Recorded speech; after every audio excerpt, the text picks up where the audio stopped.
Ayy, look, yeah, ayy.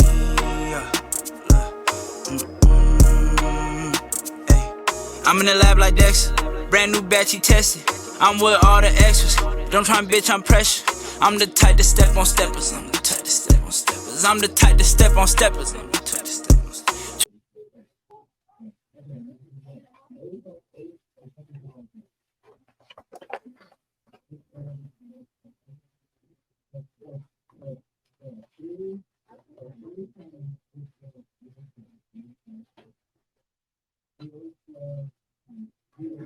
All right, let's go ahead and start it right now. In 3, 2, 1. What is going on, everybody? Welcome back to another episode of the New Media Podcast. I'm your host, Ya. We hope you enjoyed the last episode because, as always, today's going to be an even better episode. I got the whole crew with me. Everybody's in the house today, and today, of course, we'll be talking about Week 2. We'll give a little bit of a Week 2 recap. We'll talk about a couple of games, give our takeaways from a couple of those games.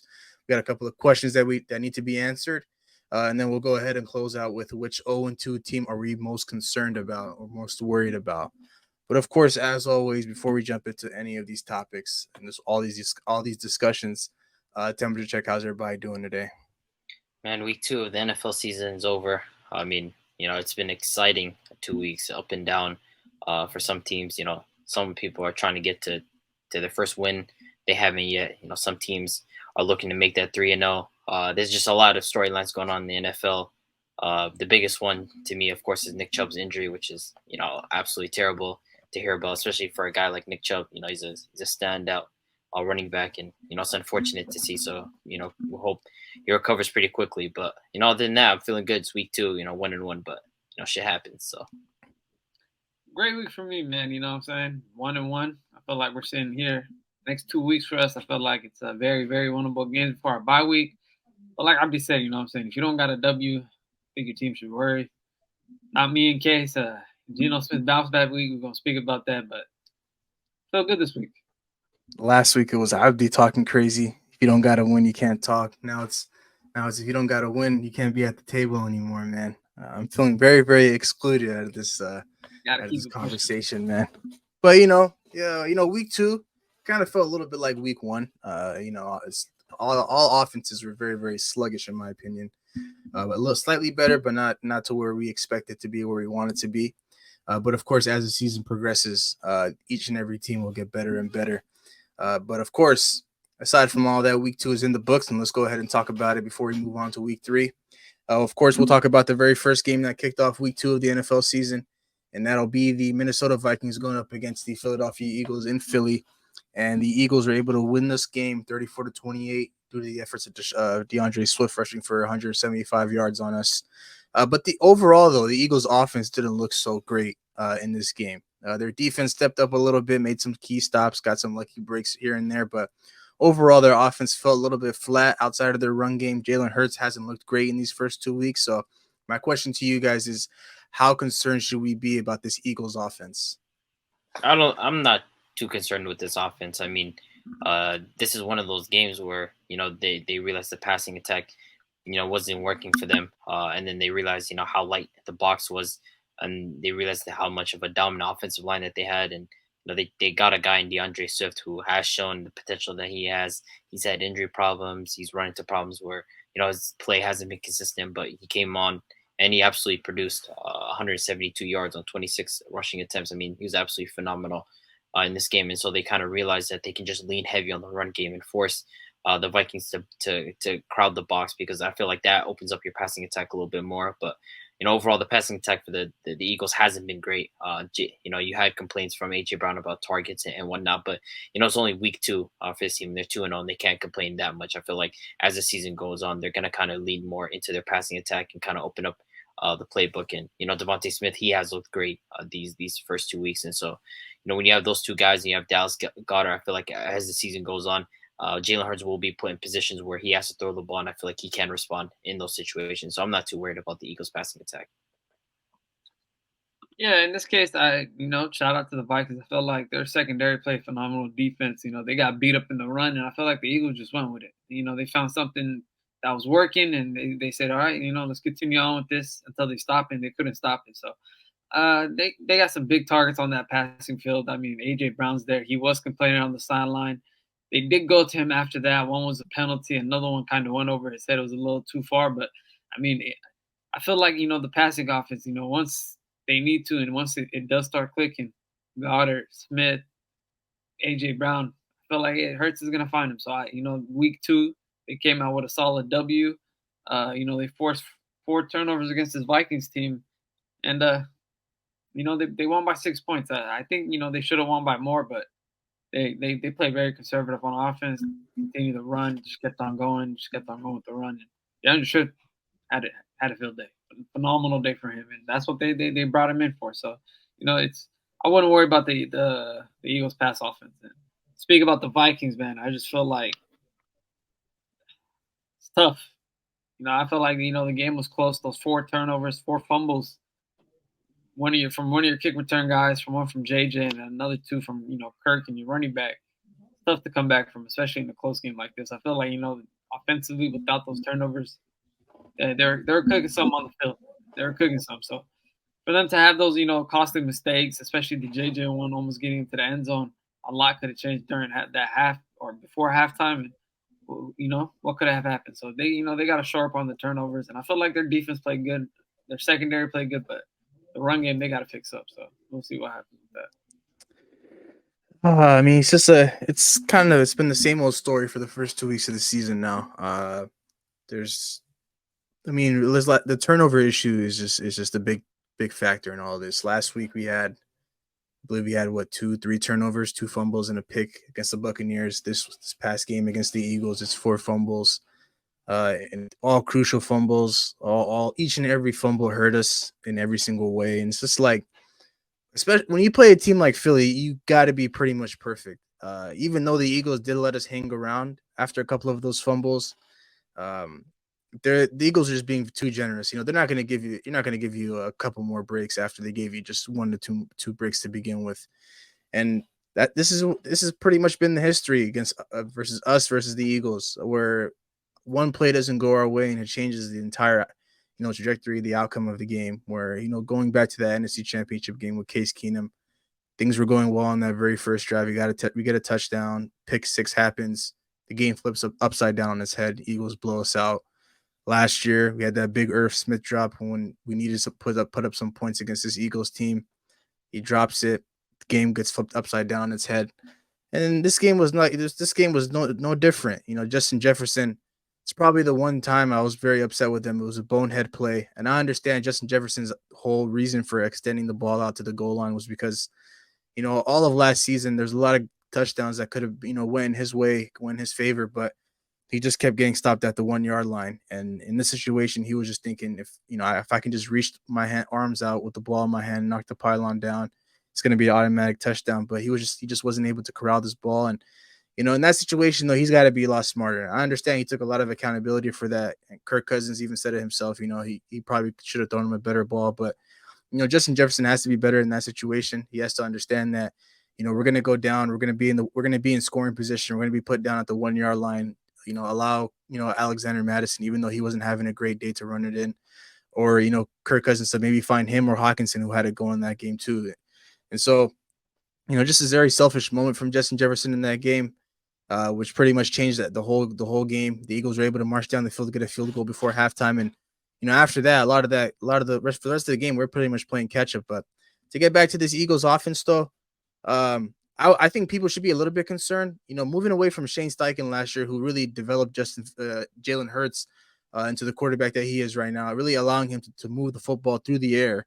Even though they had a great run game last year with Miles Sanders, and they could have a great run game again this year, obviously with their great offensive line. But Jalen Hurts hasn't really been looking too great, throwing the football, and it's kind of going back to his rookie year. His rookie year when he got thrown into the fire, replacing Carson Wentz. A lot of these throws, a lot of these errors that he's making, like that interception he made in the game early in the game.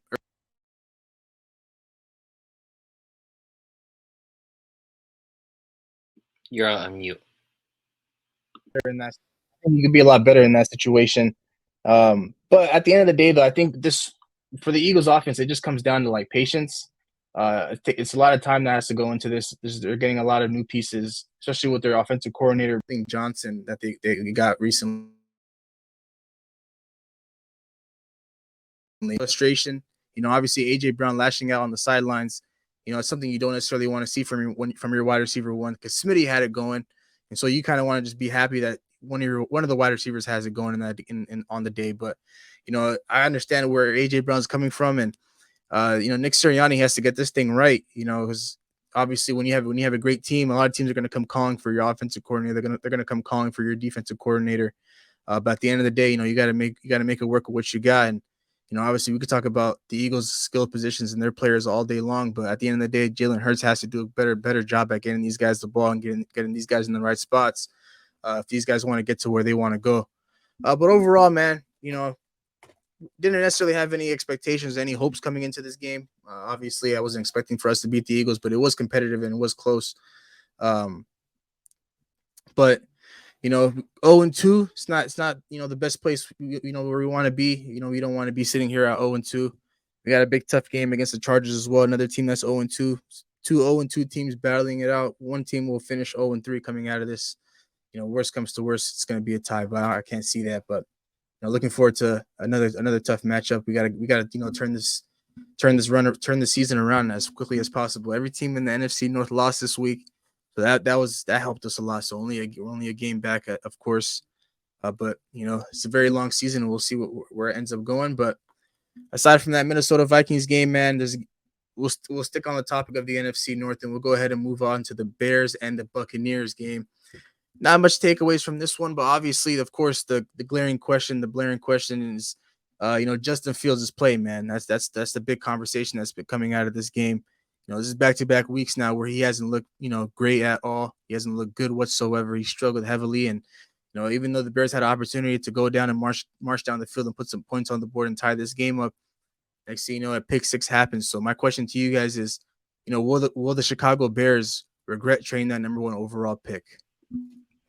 I mean, I don't know if they'll say that they'll regret trading that pick because obviously, like I feel like to them it wasn't at a point where like a Caleb Williams was in the draft, or like such a highly touted prospect. Of course, Bryce Young is a really good quarterback, but it's not like a super highly touted prospect where they felt like they absolutely had to take a quarterback. They felt like they can rely on Justin Fields' development and trust in him. And the trust so far is not looking like it's paid off. I mean, Justin Fields has the ability to make big plays with his feet. We all know that. I mean, not many quarterbacks, if any, outside of just maybe Lamar Jackson and Josh Allen, able to make plays with their feet like that, escape the pocket, break tackles. We understand his ability with his legs, but when it comes to reading the field, I think that's been his biggest issue. I mean, multiple times in the game where it felt like he took a sack that he didn't need to take because of his inability to make a certain throw or make a certain read and miss a progression. There's a specific play that's been going around on Twitter where it's a screenshot of a wide receiver wide open the seam, and he completely missed him and ended up taking a sack. I mean, multiple plays like that happen because of Justin Fields' inability to just read the field. And so, the Bears partially, maybe some of the organization might be feeling like, what are we doing wrong? But at the end of the day, it is on Justin Fields to prove why they decided to trade away that number 1 pick and really invest in him, because we can't keep saying for 3 seasons or 4 seasons, well, the offensive line keeps collapsing. Well, he doesn't have options to throw to. Well, he doesn't have this and he doesn't have that, and he doesn't have an OC. He doesn't have a tight end and all these different bevy of excuses. I mean, at some point you got to just look at the quarterback in of itself and how are they playing. And just feels at this point in time he's not playing great as a quarterback, and what the Chicago Bears thought that they were getting coming into this season. Yeah, Justin Fields, man.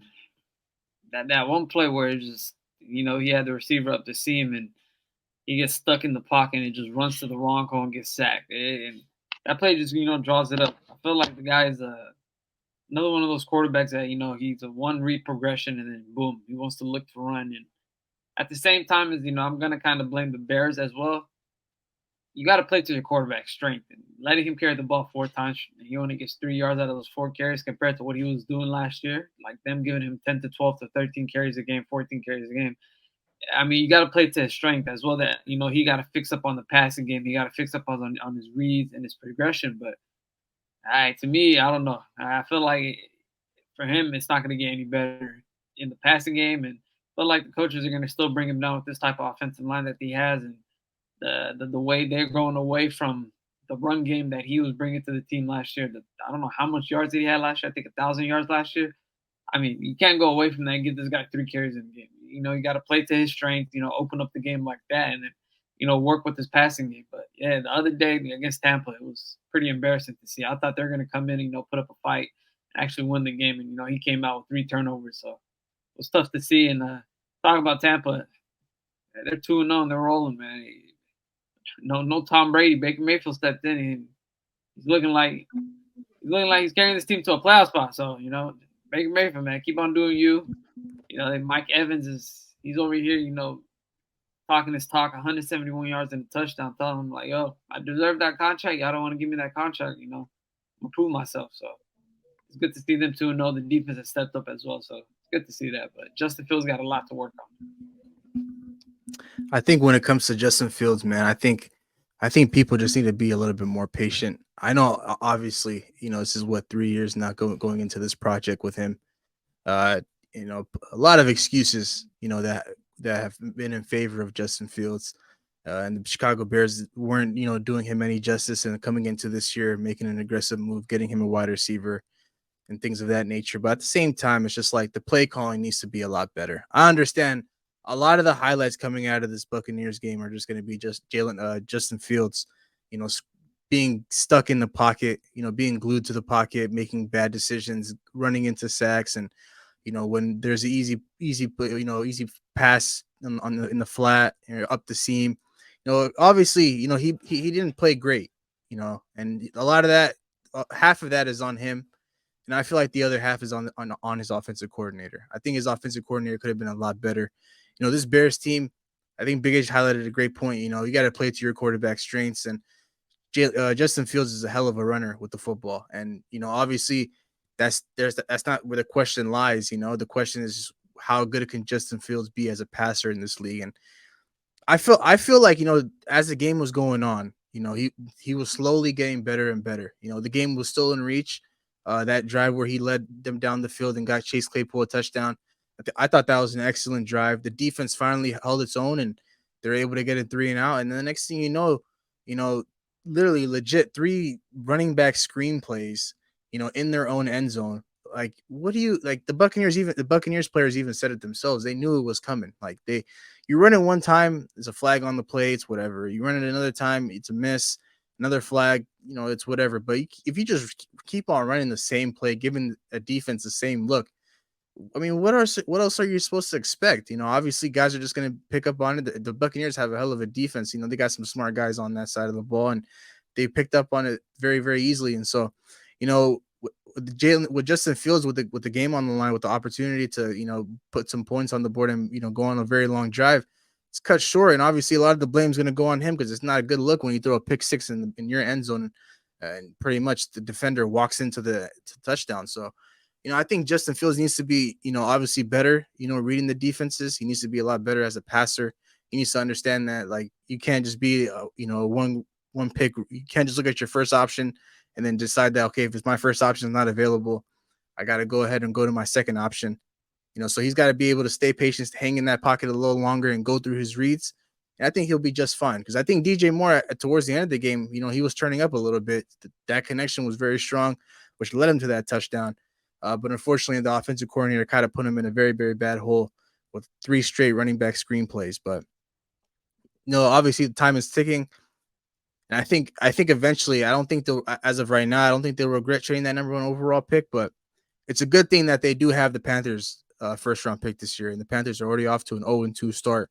So, if the Panthers continue on this path where they don't necessarily win a lot of games and the Bears are not that great of a team this year, that's 2 top 10 first round picks that they'll be able to use to build up this team. And, the offensive line is a big issue. They had their moments where they held up against the Buccaneers, but they also had their moments where they crashed. But overall, I think all of this falls back on Justin Fields being a better quarterback for this team, being a better leader, being a better passer.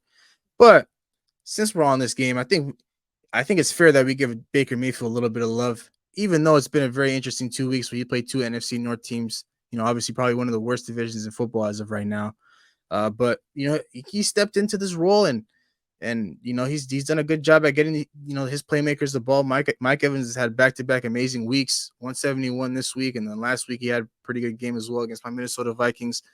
I'm interested in seeing how long this Baker Mayfield run can last, because obviously coming into this season there was a quarterback battle, a lot of videos coming out on Twitter showing that both the quarterbacks were terrible, and the Buccaneers ended up going in a different direction. They ended up just saying that Baker Mayfield was their starter.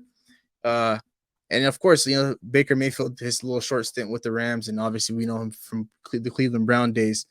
The Cleveland Browns, man, they're not looking so hot either. Their quarterback that they got, Deshaun Watson, a guy that I'm very high on still, isn't playing so great. So do you guys think the Cleveland Browns are probably going to end up regretting moving on from Baker Mayfield and going to Deshaun Watson? Or I is don't it too think early to say? I don't think they'll regret moving off of Baker Mayfield, but they'll definitely regret going for Deshaun Watson. You know, because at the end of the day, I mean, they gave a war chest to get a guy like Deshaun Watson. It isn't even, I don't even think it really is about Baker Mayfield. At some point, I mean, Kevin Stefanski ran an efficient offense with Baker Mayfield in 2020 and 2019. I think he was able to generate some level of offense with Baker Mayfield, and then with Deshaun Watson's been the complete opposite. So I think the issue at hand really isn't about moving on from Baker Mayfield, but really is Deshaun Watson at the center of it. I think that's the biggest issue that the Browns are ever going to have. Yeah, I don't think the regret is moving on from Baker Mayfield. You don't regret moving on from that type of quarterback, but it's the regret, like I've said, the stuff that they gave away for Deshaun Watson and stuff that they're paying him, and the amount of money. That's the regret you're gonna get, because I just don't see where you're gonna be successful with Watson. You don't regret losing Mayfield. It was gonna be another quarterback that was gonna step up and take that spot, but they gave a shitload of picks and a lot of stuff for Watson, and they paid him a whole lot of money. So that's where the regrets are gonna be at. Not letting Mayfield go. Man, it's too early to say for me, but I think Baker Mayfield, before that shoulder injury, was playing some pretty good football. But after that, the numbers show that obviously it took a big dip. You compare those numbers from back in his Cleveland days to what he's doing in these first 2 weeks, it's pretty much very similar. The shoring up on the turnovers, touchdowns have gone up, and the completion percentage is pretty much damn near the same. And so, like I said, though, it's going to be interesting to see how long this Baker Mayfield run lasts. The Buccaneers, they've always had a great defense. It's just a matter of who's leading their offense. They went from Jameis Winston to Tom Brady, and now they moved on to Baker Mayfield. And they have the playmakers. They have Godwin. They have Mike Evans. So it's only going to be interesting to see where they go from here for the rest of the season, as they play a lot more tougher opponents. Obviously you're playing the Minnesota Vikings, no defense. You're playing the Bears, no defense. We'll see how they really shape up when they end up going through a tough test as the season goes on. But let's go ahead and move on to this Ravens-Bengals game, a game that I thought was going to be very, very great. Although it was very close, came down to the wire. The Baltimore Ravens were able to win this one 27-24, moving on to a 2-0 record and dropping the Cincinnati Bengals to an 0-2 start for the second season in a row. So let's go ahead and get some takeaways on this game. Man, we've had our criticisms about Zach Taylor, and they have had success under him. But, when you look at this team, there's no way there's no specialized routes for a guy like Jamar Chase or T. Higgins. It feels like this is the offense for the Bengals. It's literally a screen for the running back, a slip screen for the running back, a halfback dive, and 4 verticals. There's no level of creativity when it comes to the offense for the Bengals. Just nothing seems specialized for Jamar Chase. It's just like run the out route, go out and try to catch the ball. Nothing else. And I feel like when I see a guy like Puka Nacua on the Rams get 15 targets, right, and Sean McVay schemes him open, and of course he has talent. The guys, at some point, you have to have some talent to be able to get that, but there's specialized routes and schemes that are made for him. And when you see that and you see a guy like Jamar Chase and he's not getting as many targets, you kind of start to question about what is going on in the Bengals offense, because it's been back-to-back years where they've started off slow, and the criticism has been about Zach Taylor. And of course, team, and it feels like with this offense is that they're kind of just like, we'll do it ourselves type of offense. If we'll make big plays because they have guys that make big plays, but there's not a level of creativity when it comes to this offense, and it's kind of disappointing to see because you're expecting everybody was expecting Jamar Chase to take even another leap, but if he's not being able to scheme the open and he's being put in positions where his routes aren't diverse or he's not getting the ball as much as he can, this offense is going to be pretty poor. Because it took till late third quarter for them to score their first offensive touchdown. That's how bad it is. And it may seem like the score was pretty close, but in reality, it felt like the Ravens had control of this game because of what was going on with the Bengals. And so I'm disappointed with this team. And to be honest, they're one of my biggest disappointments so far this season. And to talk about the Ravens, this team, they're all in a mission. They're out to prove something. And Lamar Jackson, he's making big plays with throwing the ball. Zay Flowers, you saw what he was able to do with that huge catch. Mark Andrews is back, and Rashad Bateman and OBJ got hurt, but they still have three good enough receiving options that they can continue to produce. And so I'm liking what I see from this Ravens team. 2-0, and especially in this competitive AFC North, it's great to see. Man, Zach Taylor and his offense. Yeah, we had doubts about it 2 years ago when they went to the Super Bowl in that playoff run, where the offense looked completely in shambles and nasty. Carried by the defense, they weren't scoring much, and like I'd be said, it's the same play calls. HB dive, screenplay, and when they get into the end zone, it's a fade route to T. Higgins or a fade route to Jamar Chase, or it's the four verts. They haven't evolved in 2 years, 2.5 years, 3 years, ever since Joe Burrow been to the Super Bowl, and it's been the same type of offense ever since then. And I figure teams have figured out this type of offense, and that's why a lot of games last year and this year, and these first two games, you can tell they are struggling, big time struggles. Their offense is not moving the ball a lot. The O-line's not keeping up. There's a lot of pressure on Joe Burrow, and it's not working much. And for me, a lot of it goes back to Zach Taylor. You got to switch up the type of play calls. You got to switch up your receiver branch, where what type of plays they're running, what type of routes they're running, and he's not doing that. It's the same thing, and teams are just waiting and waiting and waiting. They know what these players are doing, and as talented as T. Higgins, Jamar Chase is, you doing the same play every single time, teams are going to know it. They're just going to sit and wait for you. So I'm going to, panic about this team. Zach Taylor, I feel like his time on that team sort of up there when, Brandon Staley, like the Chargers. I feel like his seat is on the hot spot with the way this offense is looking. And defensively, I feel like they're playing pretty solid. I feel like, they're on the field a lot. They're trying to hold up their team. Like I'd said, they didn't score a touchdown till the third quarter. And being on the field that much, you're going to get tired, and teams are going to score on you. So offense not stepping up, but all goes back to Zach Taylor. And for the Ravens, sitting at 2-0, missing a couple players on some key injuries and still winning and still, fighting. It's been the story of the Ravens, always dealing with some injuries, and it's happening again early on in the season. But Lamar got a couple of his targets back. Andrews was healthy for him this week. Zay Flowers is still hooping, and for them, we talked about it. I feel like they got off to the hot start that they needed to. These first 2 weeks, coming in, especially against this divisional game against the Bengals. I feel like they played phenomenal. Lamar making some key plays. Zay Flowers with the big catch, and like I said, Andrews had a solid day. Especially Gus Edwards, and I forgot the other running back, Justice Hill. They had 2 solid days as well. Gus Edwards ended up in the end zone. And I feel like the Ravens right now sitting at a solid spot. Hopefully they go into the market and pick up a free agent running back. I know there's a couple guys left on there. Come get a solid veteran to help the team, and we'll see what happens. But great start for the Ravens in Cincinnati. They got to do something about this route running in the branch, and what type of play calls they're coming out to the field with, because teams have figured them out. You mentioned panicking a little bit about this Bengals team. We also do have word that Joe Burrow's status for Monday Night Football against the Los Angeles Rams is also up in the air. So does that make you guys panic a little bit more? If you guys are already panicking, I know Big H is panicking a little bit, but definitely. Rams are no joke. You missing one of your best players, you pay the guy. Now you lose your offense is already struggling as it is, and then you lose Joe Burrow, the highest paid player in the entire league. You lose him. What's next? That's a big issue for offense. I think it's already going down terrible. Like, how much worse can things get? And that's and you don't want Because if you lose Joe Burrow for this next game, right, and you just happen to lose it, digging yourself out of 0-3, it's possible. It can happen, but it's hard to start off that way, and especially in this competitive division. Yeah, it's tough. Like I said, the Rams are no joke. Feel like it's going to be a battle even with Joe Burrow on the field, but you're missing one of your best players. If he's off the field, it's going to be tough. It's going to be tough. Yeah, man. I think that the starting off the season with two 0-2 starts back-to-back years. I mean, that's not a place where you want to be. And I feel like, and this is pretty winnable games, but not this one in particular. Obviously, with the Ravens, I feel like you guys have said, the Ravens had this game in control from start to finish. But I feel like last week they kind of let one slip out of their hands, and it's kind of similar to what they did week 1 of last year as well. But it's just it all comes back to Zach Taylor. I've said my piece about him. I won't say anything more about it.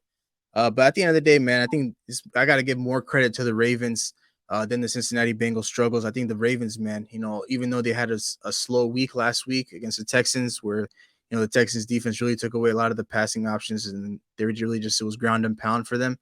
Lamar Jackson really aired out the ball with his weapons back. Zay Flowers, looking like a very, very, very solid pick, very smart pick for the Baltimore Ravens, adding another weapon for Lamar Jackson. Mark Andrews was able to come back in this game and find the end zone. And so, this is what Ravens fans were expecting, when they moved off from their offensive coordinator and they got all these weapons for Lamar Jackson. And so, they're looking to continue on this pace, continue to doing what they've been doing so far these first 2 weeks, being the great run team that they are, being the great defensive team that they are, even though they're kind of banged up on that side, being, and allowing Lamar Jackson to kind of just, be the quarterback that he is, the dual threat quarterback, using his, his arm talent and using his talent with his legs. But man, if Jamar Chase might have been onto something when he said, I don't want to see Joe Burrow back until after week 4, when he strained his calf in early August. I think, Joe Burrow to come back, maybe a little bit too quicker than usual, and quicker, a little bit faster. It's probably going to hurt the Bengals a little bit more if he's able to not only just miss this week but end up missing next week, because calf injuries are a little bit tricky. Because one day you might be feeling well, the next day you might not. You just really don't know. You gotta take things day by day, and they're already in a hole right now with being 0-2. I'm not too sure how much things can get better if they end up starting off the season 0-3. I think if they start the season now 0-3 in a very, very competitive AFC conference, I honestly don't think they're going to be able to dig themselves out of this one. But of course, we're just going to have to wait and see. It's a great, very, very great start for the Ravens. The Bengals have some questions that need to be answered. Jamar Chase was also frustrated about the lack of plays and lack of opportunities for him, because he like what we're saying, obviously a lot of go routes, a lot of vertical routes. That opens up the underneath game, and that's where Jamar Chase is really going to do his damage. But they just haven't really been able to get to that, and at some point they have to get to that. At the end of the day, they're going to have to work through that. T. Higgins had himself a nice little day, 8 catches, 89 yards, 2 tugs. But there's going to be there needs to be a lot more food out there on the plate, food out there on the table for a guy like Jamar Chase. Jamar Chase can't be finishing out the game 5 catches for 31 yards, less than 75 yards total yards these first 2 weeks. I think that's very, very unacceptable. But it's a little wait and see game with that. But let's go ahead and talk about the NFC South for a little bit, man. This is the only division, along with the NFC East, with 3 teams that are 2-0, a division that we talked a whole lot of trash about, a division that we said we weren't going to be tuning in for unless they were on our screens on Red Zone. But how impressed are you guys with each and every team in the NFC South? For the 3 teams that have started 2-0 so far. I mean, I think I'm impressed a lot with what I saw from the Falcons. I think that, like we said, the rushing attack has been absolutely phenomenal. I still do not believe in Desmond Ridder, especially after watching him play against my team. He had his moments here and there, but other than that, I don't believe in him as a quarterback. I feel like, especially it comes down to Arthur Smith, but guys like Drake London and Kyle Pitts. I mean, you got to figure out a way to get these guys the ball a lot more, because they're phenomenal playmakers. But Bijan has been exactly as advertised. This guy's been absolutely balling out every time he's been on the field, even sharing touches with Algier. He's been efficient, hyper efficient. You give him the ball, he's making a play. I mean, there's one play where he got like a 11 yard run, and he cut and jump cut three guys. He juked them out three different guys, and this guy, that's the ability that he brings on the field that every time he plays. So Falcons, especially their defense has been sneakily good, especially their pass rush. So I've been impressed with them. The Saints, their offense, this is kind of what they were expecting from Derek Carr. He has his moments, but his ability to get their playmakers the ball, Chris Olave, Michael Thomas had a little bit of a resurgence. Most of the time it's the first half type of thing. In the second half, he kind of cools down a bit. But Chris Olave and Rashid Shaheed and now that they're getting back Elvin Kamara, I think the offense could be even better than what it is. So I have been thoroughly impressed, with these two teams. I think it's going to be a dogfight. As we said, whoever's going to finish out on top, and then you got the Tampa Bay Buccaneers as well that are 2-0 with Baker Mayfield at the helm. And I have to give him his flowers. I've never been a big Baker Mayfield fan, but he's been exactly what they've needed. Tom Brady kind of struggled last year, and we were expecting Baker Mayfield to struggle at that similar level to Tom Brady, and he's been nothing short but amazing for this team. He's done exactly what they needed. Gotten Mike Evans the ball and gotten Chris Godwin the ball, and this team they still have talent on this roster, and now it's just about utilization of that roster. And to talk about the Panthers, man, Bryce Young, I'm not going to sit here and say he's been good. He's been pretty average at best, but at the same time, it's hard to blame him when you have Adam Thielen basically running in mud. There's a play where Alontae Taylor was guarding Adam Thielen, and he was trying to juke out Alontae Taylor, and he didn't fall for it because there's no threat of verticality. Jonathan Mingo's there, Hayden Hurst, but these guys aren't big name wide receivers, and nobody's a big play threat. No one has speed. There's not a lot of elite separators on this team, so it's going to be a bit of a struggle for Bryce Young producing offenses team. I like what I saw from that last drive from him against the Saints, but other than that, it's going to be an adjustment definitely for him. Man, I messed with the Falcons, the team that I picked to win the division, man. I feel like, defensively, they have been on 10. I feel like, these first two games, they have stepped it up defensively from what we've seen last year. They're playing top notch, it's to the free agents that they signed this offseason. They've been phenomenal. So for that, offense, I feel like we've seen a little better from Desmond Ridder. He kind of found, Drake London this game. I think London had 7 catches, a touchdown, like 70 yards. He played great. And, Bijan, like Abby said, what's been advertised. The guy's one of the best running backs in the league, and he's showing that every day. So, their run game has been phenomenal. Bijan, Algier, and even Ridder the other day against the Packers, he was running the ball. I think he had a touchdown as well on the ground. But, their run game's phenomenal. Their defense is holding up. I do want to see more from Ridder open up in the pass game. I do want to see him finding Kyle Pitts, finding Drake London, connecting with those receivers and targets. I feel like that's going to open the game up a lot more from them. And they're sitting in the right spot. I picked them to win this division. I like how they're, heading towards that right now. So good for them. The Saints, Dennis Allen there, he got this defense clicking again. Another team with a phenomenal defense in this division. They're hooping on most of the side of the ball. Offensively, I still think, they still got to show me more. I feel like they could have blown the Panthers out. They still got to show me more. Like I said, your team goes as far as Derek Carr is, and I still don't think Derek Carr is a great quarterback. So, he had an okay day. He's going to get Kamar back in the backfield real soon. He did lose Jamal Williams, but, Kamar's back soon. But the Saints, sitting at 2-0, expected. They had an easy start-off schedule to begin with, and, they faced the Panthers, a young, team with a rookie quarterback. So it's a good one for them, but not too much sold on them. But Tampa Bay is a team that, got me looking at them, and I didn't expect this from them. I thought there was going to be a team that's going to struggle on the defensive side of the ball and another team that's going to struggle on the offensive side of the ball with Baker Mayfield as their quarterback. But show me different. They've been hooping these 2 games. Baker Mayfield's been playing phenomenal. He, had a great game against the Vikings, had another good game against the Bears. Rashad White showed up against the Bears. Mike Evans had a, back-to-back great games, and, finding Chris Godwin. And their defense has been playing phenomenal. So, shout out to Tampa. They're proving me wrong right now. I thought the O-line was going to be ass. I thought the defense was going to be trash, and I thought Baker Mayfield was going to be trash. But a lot of stuff is proving me wrong on that team. And then the Panthers, I expected them to be worse in this division. And, Bryce Young, like Abdi said, he got some receivers that run in mud. It's tough out there for him to find a target that, can create some separation, open up the game for him. But certain plays that he has to, be better himself as well. Certain plays that he has to get out the pocket and not be scared because of his size and how tall he is and everything. And there's a couple plays that it looked mishappened that he looked lost on the field yesterday, 2 days ago. So, all right, for the Panthers, just get some more targets.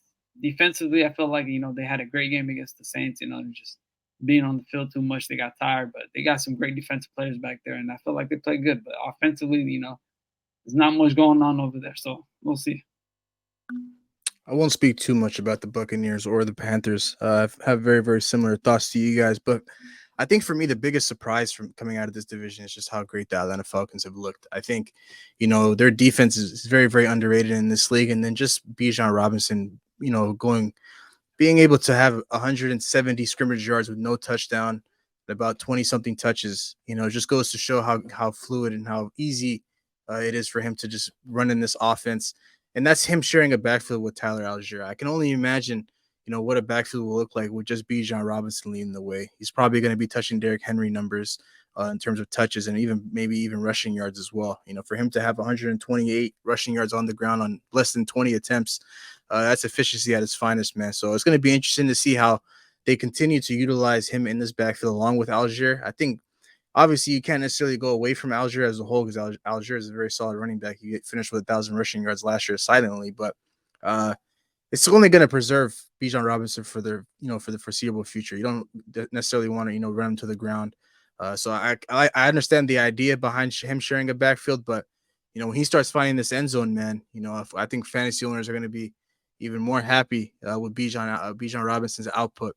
But then for me, for the Saints, just the one thing that kind of scares me the most about this Saints team overall is just their offense. Their defense back-to-back weeks, less than 17 points, 15 in week 1, 17 in Monday night's game against the Panthers. Their defense, we already know how great their defense is. Each and every year they always have a great defense, but their offense is what kind of needs to take off, now. But they got Derek Carr. Derek Carr has the weapons, but they just haven't reached that level yet. It's early to, it's very early on in the season. It's only been 2 weeks, but Derek Carr really hasn't shown much, for us to sit here and say, okay, this Saints offense has potential, So it's kind of just been the same old story with Derek Carr. And the Saints offense does have to get better because at the end of the day, the defense can't continue to, hold every team to less than 17, less than 18 points a game.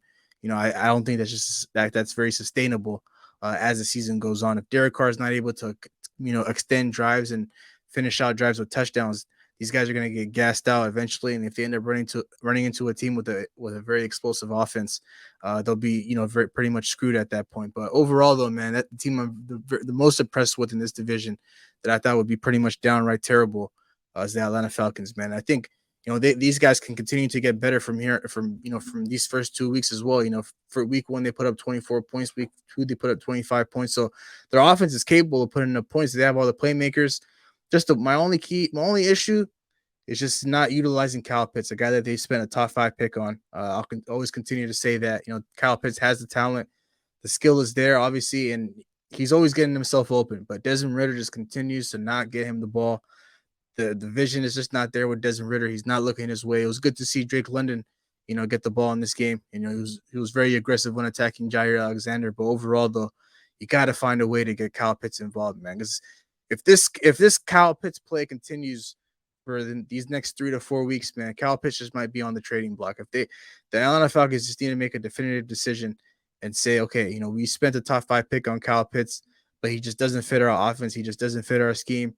That's fine. That's okay. There's a lot of teams that could utilize Kyle Pitts perfectly and very effectively, and we'll be able to get back some sort of assets in return for a guy like Kyle Pitts, man. So I think the Atlanta Falcons, with these next 3 to 4 weeks, man, these guys need to find an answer, whether or not they want to keep a guy like Kyle Pitts on their roster, and keep him in this offense with all these guys clicking. So, but man, it's going to be interesting to see how this division pans out, man. The Panthers, a team that I picked to win this division, has been very, very disappointing. A lot of that has to fall on Bryce Young's hands, though. Him not necessarily, being the quarterback that they expected him to be. But so far, it's just been very early to say. But yeah, I think he just overall, though, I think he just needs to be playing better. But he has maybe 2 touchdowns so far in these first 2 weeks. 1 last week, 1 this week. But overall, though, he could be playing a lot better. A lot of winnable games. He's been in a lot of tough games. First week 1 against the Falcons, and then now against the Saints. Interested to see how the rest of the season pans out for him. But aside from all of that, man, a team that we do need to talk about tonight the Washington Commanders and in their matchup versus the Denver Broncos, man, where things weren't going right in that first game, in that first half, I want to say, the Commanders were able to turn it around, and they were able to end up winning this game 35-33. Eric Bieniemy, their offensive coordinator that they got from the Kansas City Chiefs. These guys haven't put up 35 points since 2020, and Eric Bieniemy has gotten them there in just his first 2 weeks on the job. So my question to you guys is: will the Chiefs miss Eric Bieniemy a lot more than Eric Bieniemy will miss the Chiefs? I don't think they will, just because Andy Reid's probably the greatest play caller we've seen in the sport. I mean, uh, their design plays for the Chiefs have always been phenomenal under Andy Reid. His ability to get a multitude of guys the ball, whether it's Travis Kelce or whoever it is playing at wide receiver. So I think it'll be a situation where they don't really miss Eric Bieniemy. The Chiefs tend to, as long as they have Andy Reid, Patrick Mahomes, and Travis Kelce, I think the Chiefs will relatively remain pretty good. I know their offense has been pretty slow to start these last 2 weeks, but Patrick Mahomes is starting to pick it up, and I think as the season goes on, they're going to kind of revert back to their last year version with Travis Kelce and a bunch of other guys that are able to make plays here and there. But to talk about Eric Bieniemy, I think Sam Hell, that first half, they weren't particularly great. They're down 21-3, but he remained poised. He kept, he started to make plays in the second half, and he started to get his playmakers the ball. Scary Terry, Jahan Dotson, kind of a guy who I expected to be a little bit better, coming into the season, but time will tell how that goes along. But Brian Robinson making absolutely huge plays, and he's been a pleasant surprise for this team. There's a lot of talk about Antonio Gibson the season before, and Brian Robinson coming in last season after getting shot, and then this season coming in, and he's started playing better and better. And he's been exactly what they needed. They needed a steady running back to be able to give the ball, and Sam Howell to make play action plays off of. And so I like what I see from this Washington Commanders team. And then to talk about, I mean, that defensive front's absolutely ridiculous. Just complete monsters on that defensive line. You have Montez Sweat, Chase Young, welcome back. He had a good game. Jonathan Allen. I mean, that entire defensive front consistently making plays in that second half, and I loved what I saw from them. So, Commanders, I think they got a good one in Eric Bieniemy.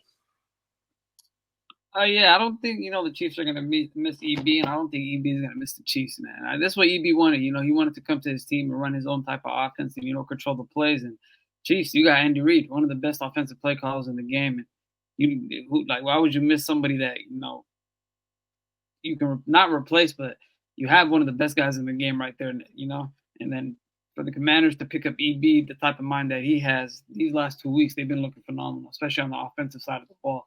First half was very slow, very, very slow for them, but second half they came back. Sam Howell looked poised in the pocket, and he got Scary Terry involved in the game. He got the tight end involved in the game. B-Rob, Brian Robinson, another guy that I've been very high of. He was involved in the run game and in the pass game a lot. He ended up the day with 2 touchdowns, I'm pretty sure, and above 100 yards. So that offense was clicking. EB, like people said, a great guy, brings out the running back tendencies. He knows how to find some great running backs and help the running backs show up and play, great. And that's what he's doing for Brian Robinson, and this offense is looking phenomenal. To speak about that front seven of that defense, they have one of the most, the best front seven on that defense, man. They get to the ball crazy, especially with Chase Young coming back healthy, playing limited snaps. Adding him to that mesh, it's gonna be crazy to see what they do. And them sitting at 2-0 is great for them.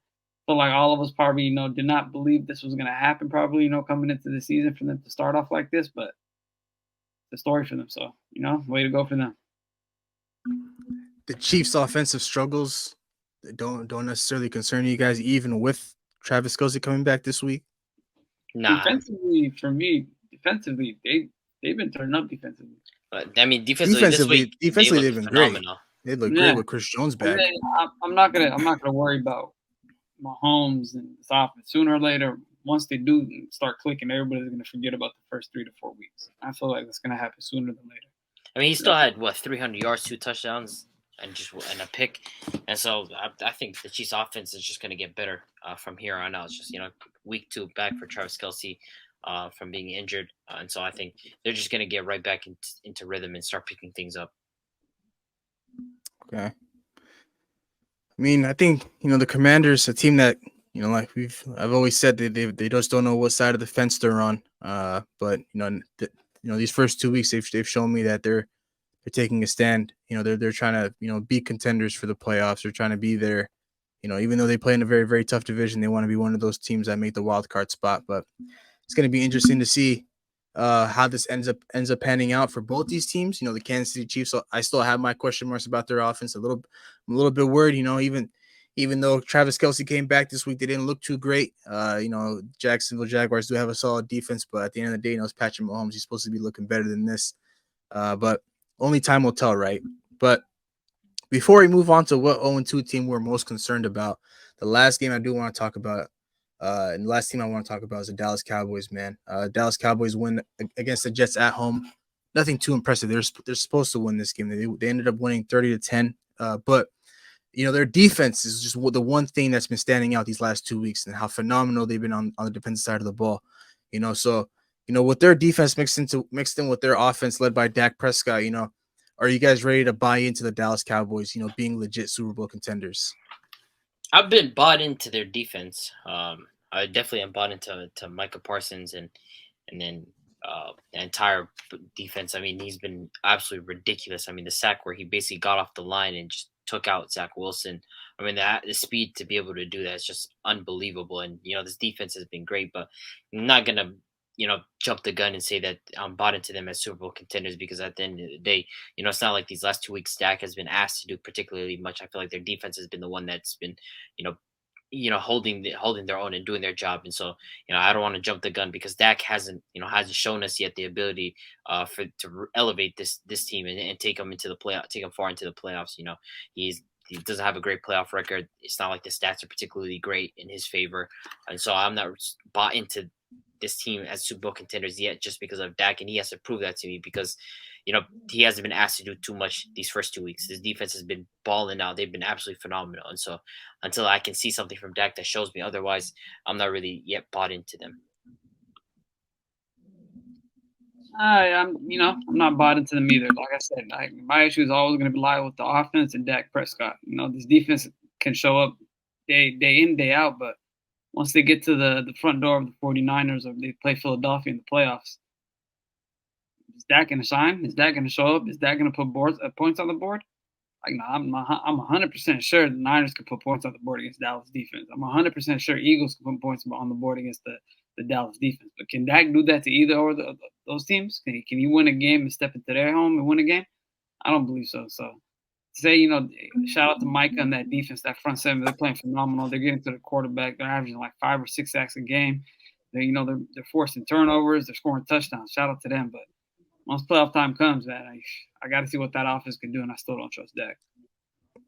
I mean, we think the Jets are a great defense, one of the best defenses in the league. Dak Prescott went for 31 for 38, 81% passing completion percentage, 255, 2 touchdowns, and no picks. And Tony Pollard was very, very effective in the run game in this game. 25 touches, 72 yards. Could have been a little bit better, but the Jets have a great defense, and I think Dak had himself a very solid day. So, I mean, how effective can you be defensively when you're constantly being told, okay, Zach Wilson just turned the ball over, Zach Wilson just gave up the ball again, or Zach, we didn't do anything on offense, come right back out, guys. I mean, it's hard for your defense to be particularly effective when you're constantly being asked to come out again. The whole point, the defense can only do so much, and then at some point, the offense just, because of what their struggles, they ended up losing that game. And so I think, sure, yeah, he had a very solid day against them, but at some point, the defense, they can't do anything else because of how bad their offense is. It's fair assessment. I guess the question just lies. We need to see more from Dak Prescott, and when will Dak Prescott show us a little more? But I think overall, though, man, I think I've always been bought in with the Dallas Cowboys coming into this season. Let me go ahead and address that. Let me say that I think coming into this year, we know how elite their defense is. I think Dak Prescott does have the ability, does have the playmakers to get these guys to be the Super Bowl contenders that they're supposed to be each and every year. But I understand people having their doubts, based on these first 2 weeks, and it's very early to tell, very early on in the season. But I think the Dallas Cowboys are going to be right there this year, man. Their offense has the potential. They have all the weapons they need. Dak Prescott is not the worst quarterback in the world. He's not the best quarterback in the world. Just kind of right there in the middle. But when you have a defense like that, man, it's just kind of hard for you to fail, man. Their defense now in comparison to what it was last year. It's like night and day. And we thought their defense last year was one of the best defenses in the league. And you don't really understand and don't really know how you can get better from last year. But these Dallas Cowboys, they're the defense as they found a way to get better. But this like as always though, it all falls back on Dak Prescott. But we're just gonna have to wait and see on that. But aside from week 2, we talked about a couple of games. But now we got to talk about a couple of 0-2 teams. We got a handful of them, and a couple of them should be in good shape. A couple of them, are expected to be 0-2, but there's a couple of teams that are right there in the middle that just don't know, which side of the fence they're supposed to be on, whether or not they have the time and the skill and the roster to compete and turn the season around, or just tank for the rest of the season. So, which 0-2 team are you most worried about? I'm most worried about the Chargers, because offensively, I think they've been exactly what they needed to be. Justin Herbert, he's been playing a clean game these last 2 weeks. He's been exactly what he's done exactly what he's needed to do in terms of throwing the ball, making plays, and they put Kellen Moore. I think the offense has been great. Defensively, I mean, Brandon Staley, I think he's, I would be very surprised if this team only makes it with 2 wins by week 8, that he's still in the job, because this guy's supposed to be a defensive guru. This guy's supposed to be a defensive coach, and when your team is putting up 25 to 30 points a week and you're still losing, you have to look at the defense. And you play a bunch of these guys, these stars, and you have guys like Joey Bosa, you have Khalil Mack, you have J.C. Jackson, you have Derwin James, you have Asante Samuel, you have all this quote-unquote talent, and somehow your defense is still terrible. I mean, there questions have to be asked, when we talked about this in the preseason about Brandon Staley, and I think it's just going to get worse and worse as the season goes on, because Justin Herbert, I know his ability to perform, and he's going to continue to perform because of his ability as a quarterback, but the defense has just been a complete let up, and I don't see it changing because of who Brandon Staley is, and that's the team that I'm worried most about. I am worried about the Bengals as well, but just because of sheer talent, I'm willing to excuse it and think that they can overcome it. But with the Chargers, I just don't think Brandon Staley has it in him to be able to fix these problems. I got a couple teams, one, not one in particular, but Chargers, one of them, Minnesota, one of them, Cincinnati, another one of them, all 3 of those teams, and I expected them to come out, high-powered offenses, especially with what talk to receivers and what they got behind the running back cores and everything. I feel like they should have came out shooting, and I feel like for the Chargers case, defensively, they've been some ass. How one of the highest paid off defenses in the league. You pay all these type of players, and Bosa and Mack and Asante Samuel and J.C. Jackson, and I forgot who they got, Derwin James. They have a whole lot of talent, and they picked up Eric Kendricks in the offseason. And it's like all this type of talent you have on the defensive side of the ball, and you're still losing games when your offense is scoring 35-plus points. And it's tough. I get sometimes, Herbert, you got to close out the games, or if he gets the ball in the late drive, you got to finish out the game. That been the case against the Dolphins, maybe they would have had a W already. But if it's not, it didn't happen. So, for them defensively, they got to step up. They got to make some stops. They got to, they got to man up. They got to strap up. I don't see that happening anytime soon with Staley as a head coach. Minnesota, they be shooting themselves in the foot. Like I said, a lot of those close games that they were winning last year, this year is going to bite them in the ass. And that's happening, especially against the Eagles. 4 turnovers, they only lose by 6 points. Tampa, it was, very slow start to the game. They weren't doing much second half. JJ wasn't really getting the ball. Another, close game that they barely lost. You let Baker Mayfield run the ball and do what he wants. I can't let that happen. So, Minnesota is one of the teams that I expected them to come into this offseason, not this offseason, but into the season, pick up where they left off from fired on the offensive side of the ball and won some games. It hasn't been happening. And then last team, Cincy, Joe Shiesty, Joe Burr. Zach Taylor's been messing up this offense, and this team's offense just looked the same for 3 years. So, I mean, they got to switch it up. They got to add different routes. They got to add different play call, play action. They got to open up the game more. The run game is just ass. It's just the only play call they have on the run game is HB dive.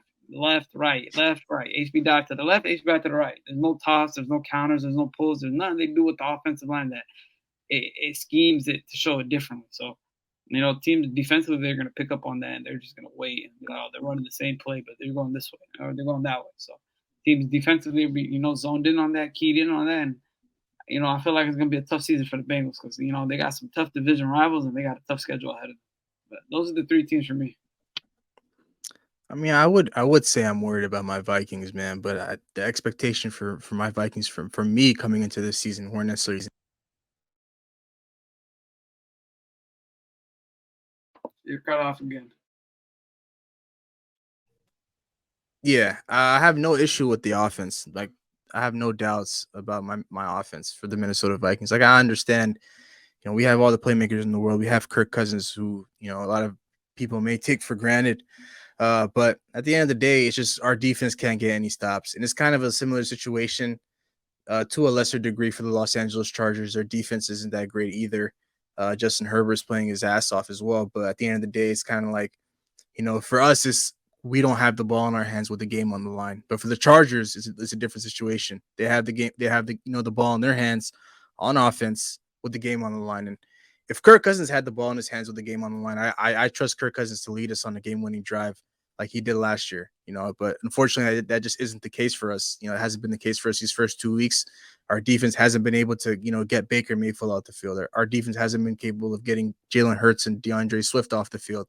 And so offensively, we're doing the best we can. We're putting up all these points, but at the same time, it's just like our defense can't get a stop to save their lives. But the team that I'm most worried about, though, the team that I'm most worried about right now is the Bengals, no doubt. The Cincinnati Bengals, for me, these first 2 weeks, they've shown me nothing for me to sit here and say these guys are Super Bowl contenders. And people can say, well, they started off slow last year. They made the AFC Championship game. Well, it's a new year, and I'm not going to go ahead and look back onto last year and say, well, the Bengals will figure it out just like they did last year. Each and every season is a different season. Each and every week, from week to week, things change. And, now with Joe Burrow, going through this calf injury again, things can only get worse for the Bengals from here on out. And if Joe Burrow, their leader, is supposedly who could potentially miss a couple of games, is out for this Monday Night Football game and maybe the following week as well. I mean, the Bengals are just putting themselves in a deeper hole, man. That's why you got to take, each and every week serious, and you got to take advantage of each and every opportunity you get when you're out there. I know they've played two divisional opponents, and divisional games are not easy at all. But at the end of the day, it's just like, at the end, you have all the playmakers in the world, you have all the talent in the world. We talk about this Bengals offense being elite, one of the best in the league. But their offense hasn't shown me anything. I'll give credit to their defense, though. Their defense has been balling out these first 2 weeks, but they just been on the field. They just been out there on the field a little too long. And Joe Burrow, Jamar Chase, T. Higgins, they're all better than that. They understand that they're one of the best cores on the offensive side of the ball in the league, and they got to be better overall. But I'm not going to sit here and say, the Los Angeles Chargers are a team that I'm most worried about, because this is pretty much a repeat of last year. Like, let's go ahead and talk about them a little bit before we close out. We give Justin Herbert all the passes in the world. There's Justin Herbert in hypothetical situations. This guy is Tom Brady in the eyes of Twitter, NFL Twitter, and NFL media, and everybody that talks about Justin Herbert. We understand how great Justin Herbert is, but back-to-back weeks with the game on the line, going even this past week where they played the Titans, he was in the red zone to win the game, down by 3, I believe, at that point, 3 and out. They end up having to take a field goal. Like, at what point are we going to fault Justin Herbert for not capitalizing, on these drives and finishing out these drives with touchdowns? Because I feel like, now the excuses for putting each and every loss on Brandon Staley are getting a little bit old to me. I mean, I don't think it'll get old at any point, because the week one, I mean, they put up 30 plus points. And then Justin Herbert's given the ball in the final drive, and his offensive line collapses twice on that drive. I mean, they literally smothered the defensive line, and the pass rush from the Dolphins absolutely smothered him on that last drive.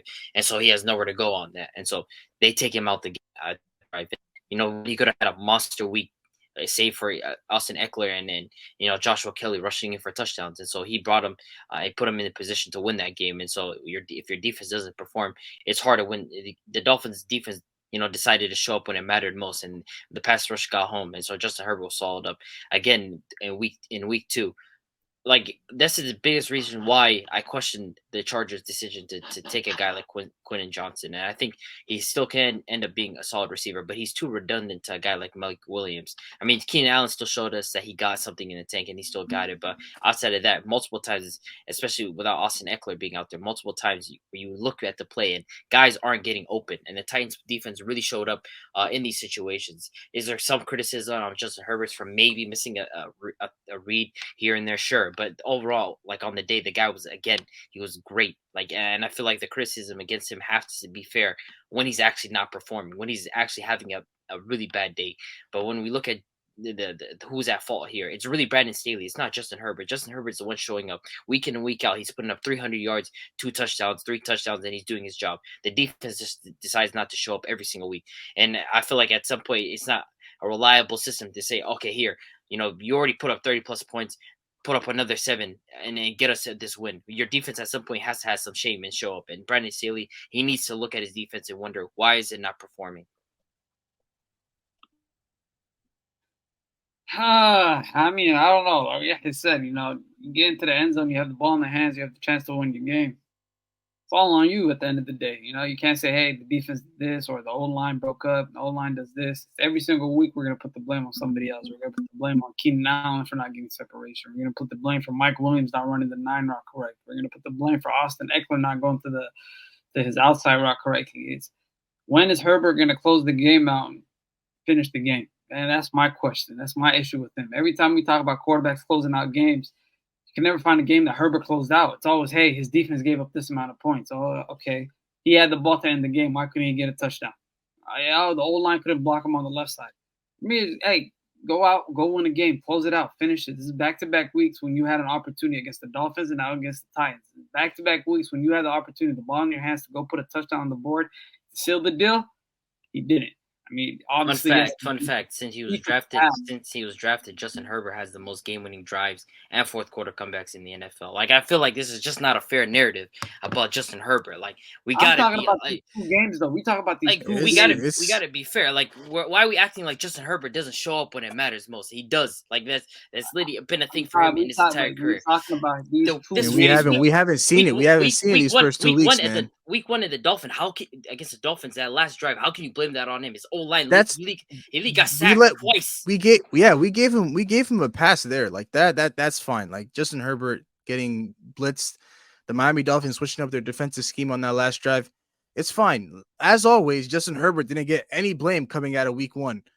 But coming out of this week against the Tennessee Titans, how's the conversation the exact same when the Los Angeles Chargers were legit in the red zone with the game on the line, literally seconds left in the game. You gotta look at the actual play in of itself. Who was open? Like, if you look back at it, are guys open on that play? Like I feel like that's just not a fair assessment of what Justin Herbert was doing. If you replay the play, is someone really open on that? No, I don't see anybody open. It's not about throwing him open. There's just nobody available to throw the ball to. I just feel like if you want him to throw, make some superhuman play, it's just not available there because no one's wide open. I feel like that's just not a fair, it's not a fair criticism. Like, you let Ryan Tannehill and this dog shit offense that really doesn't have options like that. Ryan Tannehill, by the way, put up about 24 points on you. And I understand, they have some pieces here and there, but the Titans offense wasn't that good.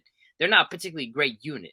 And I feel like at some point you have to take advantage of that. And what did they do? It did not happen. And so, I just think Justin Herbert, he did exactly what he needed to in that game.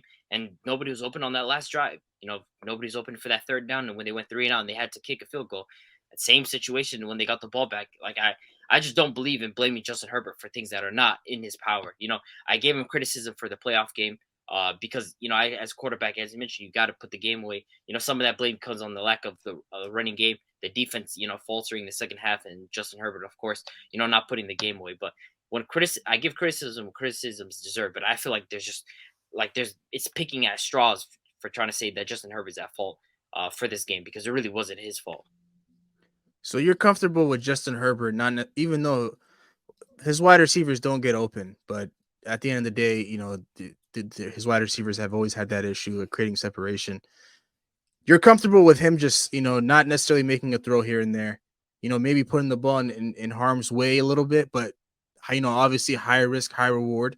You'd much rather have him just play it safe, have him take the field goal, and then go into overtime and try to win the game that way instead of him just taking a home run shot like a lot of these other quarterbacks would do, even if their because I know weapons aren't open. Because I know Justin Herbert would make a play if he has to. I know Justin Herbert has that ability. He's not one of those quarterbacks where I'd question whether he would make a throw or not, because I know he would do that, and he has done that before. I mean, the evidence is the comeback stat and in the fourth quarter in the game-winning drives that he's led since he's been drafted. So I don't think it's a particular issue about making some sort of superhuman play or a big play. I just feel like he understands the situation, and he'd rather just play to win the game than end up just throwing a turnover and end up losing. I just think as the season goes on, this storyline coming out of Los Angeles is going to be the same exact thing each and every game. Justin Herbert, the stat line and the numbers are always going to look good. The numbers will always be there, but the conversation coming out of a loss from week to week is this going to be, well, Brandon Staley and his defensive scheme and his defense has just been dog shit. Like, we're never ever going to fault Justin Herbert until this guy ends up getting an elite defense somehow, some way, but at this point, he has to perform bad. Like, literally, like he has to have a bad game. Well, like, you have to sit there and say, yeah, Justin Herbert did not have a good game. That's like, okay, yeah, that's fair. He's the reason why they lost that game. But I can't sit here and see a stat line where he has 300 yards, 67% pass completion. He has about 2 touchdowns. He played a clean game, no turnovers, and say, yeah, this guy's at fault. I just can't do that. I mean, you put a lot of other quarterbacks in that situation against the Titans, man. They're coming out with a touchdown. I don't know. I think it's a stretch to say a lot of quarterbacks, especially when it comes to a guy like Justin Herbert. It's a big stretch to say a lot. I guess we're just gonna have to wait and see, man. This is gonna be a reoccurring week to week conversation that we have about this Los Angeles Chargers team, whether or not we should put the blame on Justin Herbert for once, or we should continue to put the blame on the Los Angeles Chargers defense and Brandon Staley as a whole. But of course, only time will tell, and we'll figure all that out as we watch, each and every week. But of course, before we close out this episode, though, as always, we do got to talk about our week 2 picks. Of course, we all went 9-7 last week, but this week, unfortunately, I finished with a 9-7 record again. I didn't get any better. I didn't get any worse.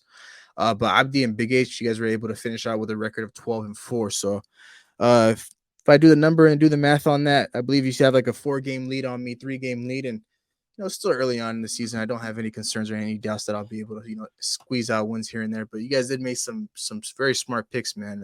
I think Big H had the Commanders winning that one, and then Abdi, you had the Ravens. You're the only one that had the Ravens, and you also had the Steelers, which was a pretty big one as well. So, but of course, as always, we'll always make our picks from week to week. Though our picks will always be posted on Saturday, on Instagram, on all of our social media handles as well. But of course, before we close out this episode, any final words before we move on to week 3 of the NFL season?